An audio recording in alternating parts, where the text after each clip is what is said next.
They taught us how to make coffee before deciding to check out again.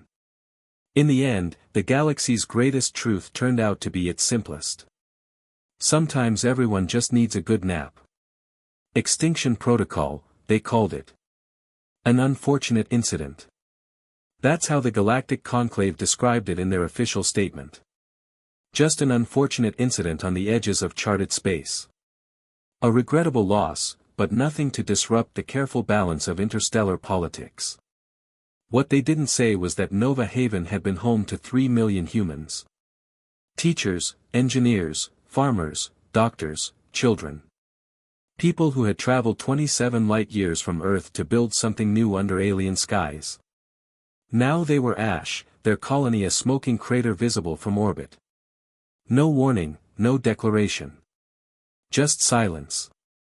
Then fire from above that turned mountains to glass. Admiral Marcus Chen stood at the viewport of the TSS Indomitable, staring at the holographic display of what remained of Nova Haven. His face remained impassive, but his knuckles had turned white where he gripped the railing. "Play it again," he ordered. The final transmission from Nova Haven flickered to life. Governor Eliza Santos, her face illuminated by emergency lighting, spoke with forced calm as sirens wailed in the background. "Unknown vessels have entered orbit. No response to hails. They've begun atmospheric insertions." And her eyes widened as a distant rumble grew louder. "Energy signatures unlike anything we've." The transmission cut to static. Chen turned to the assembled commanders of Earth's defense forces, 23 men and women representing every branch of humanity's military might. They had watched the recording 17 times now. No one spoke. "The conclave is calling for restraint," Chen finally said. "They want an investigation. They want diplomacy." He paused. "The president disagrees." A murmur passed through the room. "Extinction protocol has been authorized," Chen continued. "Full mobilization.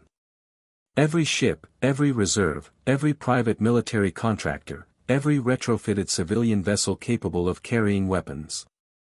Commander Ilara Hayes felt her heart rate increase. Extinction protocol wasn't a military operation. It was a statement of intent, a declaration that humanity would not go quietly into the night. "Sir." Admiral Yamamoto spoke up. "The conclave will see this as an escalation. They'll try to block passage through the regulated jump points." Chen's smile was cold. "Let them try." Within 72 hours, Earth's orbital dockyards hummed with activity unseen since the Martian Independence War ships that had been mothballed for decades were reactivated. Civilian freighters were fitted with military-grade shield generators and weapon systems. Corporations donated their private fleets. Colony worlds redirected their defense forces. Hayes stood in the observation deck of Lunar Command, watching as ships of all shapes and sizes formed up in Earth orbit.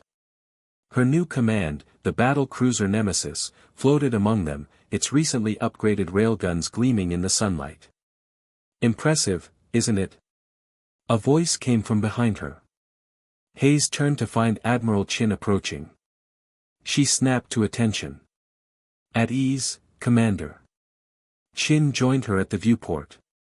"Your grandfather helped build the first interstellar colony ship. What was it called?" "The Horizon, sir. He was chief engineer." Chen nodded. "And your sister was Nova Haven's head of agriculture?" Hayes stiffened. "Yes, sir. Mira and her family relocated there 5 years ago. That's why I requested you for this mission," Chen said quietly. "I need someone who understands what we've lost, someone who won't hesitate." Hayes swallowed hard. "With respect, sir, you won't find hesitation in any human who's seen what happened to Nova Haven." "Good." Chen handed her a datapad. "Intelligence has identified the primary aggressor, the Vorzith Dominion. They've denied involvement, of course. Claimed it was rogue elements or pirates using stolen technology." Hayes scanned the information. The Vorzith were a technologically advanced species known for their territorial expansion. They'd had minor skirmishes with human colonies before, but nothing approaching this level of aggression. Their denial doesn't match the evidence, Hayes said. The energy signatures from the attack are consistent with Vorzov plasma cannons and these movement patterns. She pointed to a tactical display.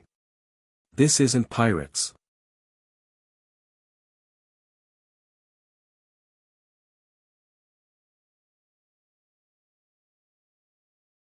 This is military precision exactly, which is why your first target will be their military command station in the Proxima sector. Chen's voice was matter of fact, as if he were discussing weather patterns. The Nemesis will lead a strike force of 50 ships. Fast insertion, overwhelming force. Hayes looked back at the armada forming above Earth. 50 ships seems excessive for a single command station. That's just your battle group commander. The full fleet is 700,000 vessels. Hayes nearly dropped the data pad. 700,000 every ship humanity can muster. Chen confirmed. From dreadnoughts to converted mining vessels, the president was quite clear. We will not allow the extinction of our species to begin with Nova Haven. 3 days later, Hayes stood on the bridge of the Nemesis as the massive human fleet prepared to depart ship after ship activated their drives. Blue-white energy flaring across Earth orbit like new stars being born. All systems green. Commander, her XO Lieutenant Commander Takashi reported. The battle group is formed up and ready to jump on your order. Hayes nodded, staring at the tactical display. 700,000 ships organized into battle groups and strike forces, each with specific targets across Vorzov space. It wasn't just a military operation, it was a statement, Commander. Incoming transmission from the Galactic Conclave. The communications officer announced on screen. Hayes ordered. The holographic display flickered, revealing the stern features of Conclave Mediator to left. A member of the ancient Eldarian species known for their diplomatic course. Commander Hayes. The alien's voice was smooth, but carried unmistakable tension. The Conclave demands that Earth stand down its fleet immediately.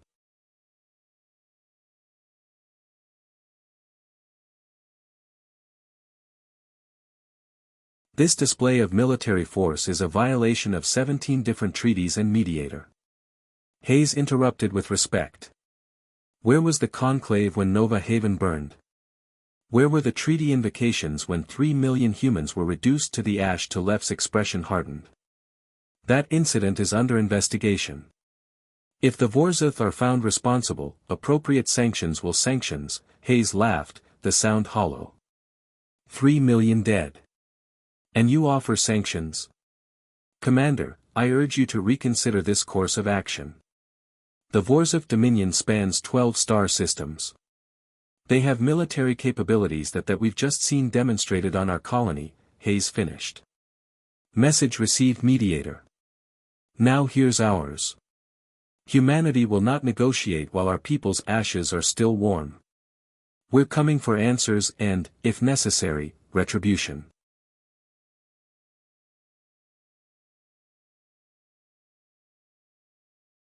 She gestured for the communication to be cut. Set course for the Proxima jump point, she ordered, and inform all ships extinction protocol is now active. As the Nemesis engaged its drive, Hayes thought of her sister Mira, of the messages they'd exchanged just weeks before, of Myra's children who would never grow up, of an entire world silenced in hours. The jump engines hummed, creating a tunnel through space-time. Around them, 700,000 vessels, from massive dreadnoughts to converted civilian ships, prepared to make the same journey. Not for conquest, not for territory, for justice. The first engagement occurred at the Vorzov border outpost Kelxer 9. The human strike force dropped out of FTL directly into attack position, weapons hot before the Vorzov defense grid could even register their presence.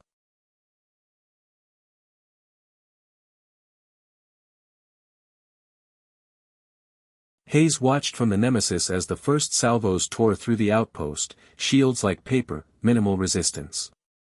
Commander Takashi reported. Their weapon systems appear to be powering up, but slowly.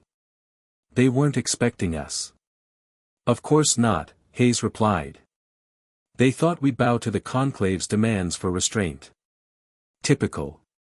She leaned forward, open a channel to the outpost. The communications officer nodded, and moments later a startled Vorzif officer appeared on screen. His Chidna's faceplates shifted in what Hayes recognized as extreme agitation. This is Commander Ilara Hayes of the Terran Defense Force. Your outpost is surrounded, power down your weapons and prepare to be boarded. The Vorzif chittered rapidly in his native tongue before the translator caught up. By what authority do you attack a sovereign Vorzif installation? The Conclave will. The Conclave isn't here. Hayes. Cut him off. We are, and we want answers about Nova Haven. The Vorzif's compound eyes widened. The human colony. We had nothing to save it for interrogation. Hayes interrupted. You have 30 seconds to comply before we resume fire. The outpost surrendered 27 seconds later. Similar scenes played out across Vorzif space as the human armada struck with coordinated precision. Military bases, shipyards, defense platforms, all targeted simultaneously by overwhelming force. It wasn't a war of attrition. It was a show of absolute resolve. By the time the Vorzif High Command realized what was happening, a third of their military infrastructure was already under human control. As reports flooded in from across the front, Admiral Chen contacted Hayes from the fleet flagship. Excellent work, Commander. The Nemesis battle group has secured all primary objectives. Thank you, sir. Resistance has been lighter than expected. Chen nodded. The same across all sectors. But we've uncovered something troubling. The data cores from 3 separate Vorzif installations contain references to something called Coalition Directive 7. It appears the attack on Nova Haven wasn't a Vorzif operation alone. Hayes felt cold anger settling in her stomach. The Coalition, who else was involved? We're still piercing it together, but it suggests a coordinated effort by multiple species. The question is, why target Nova Haven specifically? What made that colony a priority for elimination? Hayes thought of her sister again, of the agricultural breakthroughs she'd been working on, of the new irrigation systems designed for worlds humans had never set foot on before. Sir, she said slowly.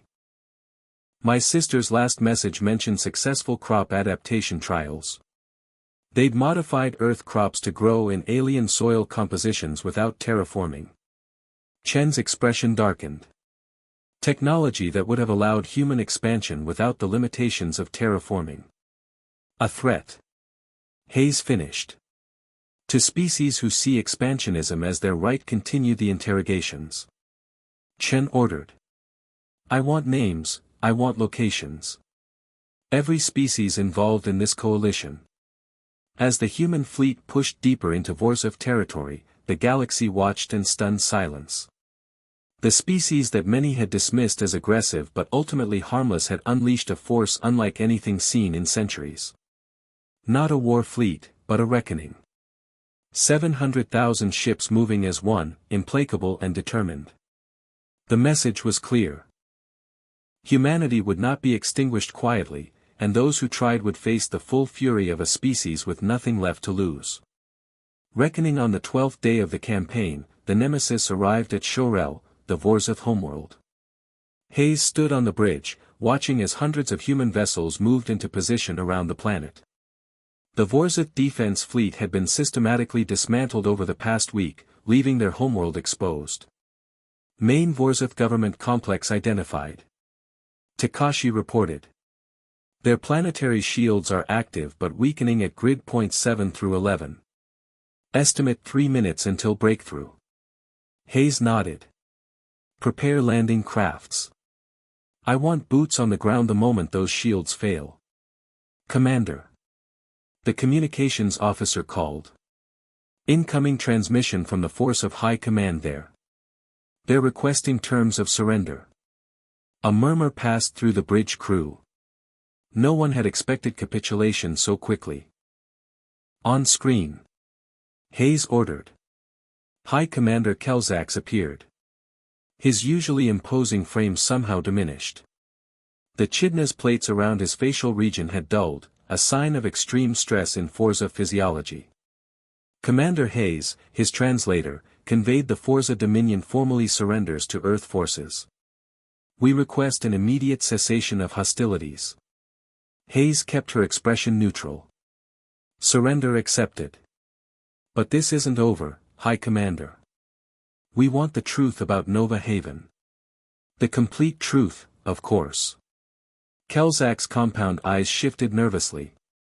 All relevant information will be provided, but you must understand, the Vorzath were not the architects of this unfortunate incident, so I've heard. Tell me about Coalition Directive 7. Kelzax's plates clicked rapidly in surprise. You. How did you? We've been thorough in our intelligence gathering. Hayes replied coldly. Names now. 2 hours later, Hayes stood in the ornate chamber of the Vorzath High Command alongside Admiral Chen, who had transported down from the flagship. Before them, displayed on a massive holographic projection, were the names and details of 7 species who had formed what they called the Containment Coalition. The Vorzath, the Drakh Imperium, the Xanfer Collective. Chen read aloud. All middle-tier powers in the Conclave hierarchy, all species with aggressive expansion policies, Hayes added. All species who've had territorial disputes with human colonies, and all species who feared what we represented. Chen finished. According to these files, Nova Haven wasn't chosen randomly. It was specifically targeted because of your sister's agricultural breakthroughs. Hayes felt a fresh wave of grief and rage. They murdered 3 million people because they were afraid of our farming techniques. Not just techniques, Chen corrected. According to their own assessment, your sister's work would have allowed humans to colonize worlds previously considered uninhabitable without extensive terraforming. Worlds that these species had claimed but couldn't yet settle. So they eliminated the threat. Hayes' voice was flat. Exactly. And they expected Earth to respond through conclave channels, through diplomacy and investigation committees that would drag on for decades. They never anticipated 700,000 ships. Hayes finished. The door to the chamber slid open and a human intelligence officer entered, their expression grim. Admiral Commander, we've recovered something from the Forza Secure Archives. I think you need to see this immediately. The officer transferred a data chip to the holographic system. A new image flickered to life. A recording of a meeting between representatives of all 7 coalition species, a drunk speaker identifiable by their translucent skin, and multiple ice docks addressed the gathering. The human expansion cannot be allowed to continue unchecked. Their adaptability poses an existential threat to established galactic order. The Nova Haven facility must be eliminated before their agricultural breakthrough can be implemented on other worlds. A Vorzath representative Kelzax himself responded. The humans will protest to the conclave.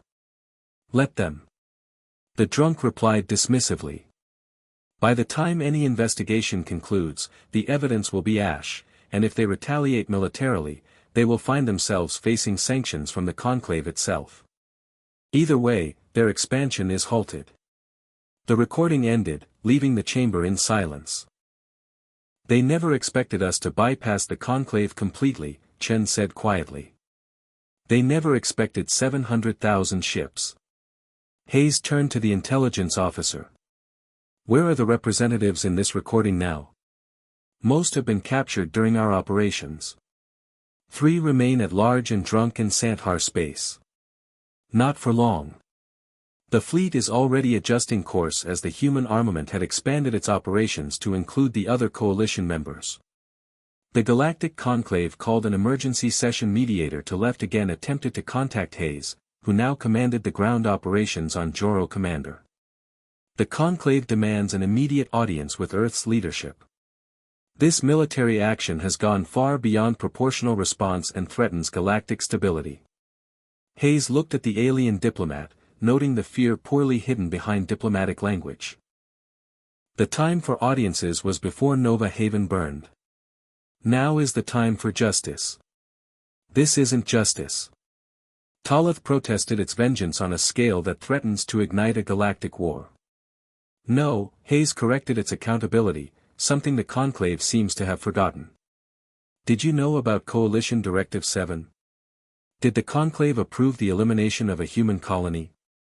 Less silence was damning. I thought so, Hayes continued. The Conclave either knew and did nothing, or was too ineffective to know what its members were planning. Either way, humanity will no longer entrust our security to an institution that failed us so completely. Within 3 weeks, all 7 coalition members had surrendered unconditionally to Earth forces. The fleet had suffered minimal casualties, not because of superior technology, but because of the sheer overwhelming force brought to bear. 700,000 ships had proven to be an argument none could counter. In the aftermath, Earth presented the Galactic Conclave with its terms. The coalition members would pay reparations for Nova Haven. To be used to establish a memorial colony of the site, the conspirators who had planned and executed the attack would face Earth justice, and most significantly, humanity would no longer recognize the Conclave's authority in matters of human security. Hayes stood in the rebuilt garden of what had once been Nova Haven's administrative complex. Admiral Chen approached, his uniform immaculate despite the planet's reddish dust. The last of the conspirators has been captured, he informed her. The Drelk Primarch was hiding in an uncharted system beyond their territory. Hayes nodded, kneeling to touch the soil. My sister, we've appreciated the irony. They destroyed this world to prevent human expansion and instead triggered the most rapid military deployment in our history. The galaxy has noticed, Chen said. We've received formal recognition requests from 17 previously neutral species. They want defensive alliances with Earth and the Conclave. Still protesting our actions, but without conviction, they've begun internal investigations into their own failings. Chen paused. The President has asked me to convey her appreciation for your service. You're being promoted to Admiral, the Nemesis battle group will be expanded to a full fleet under your command.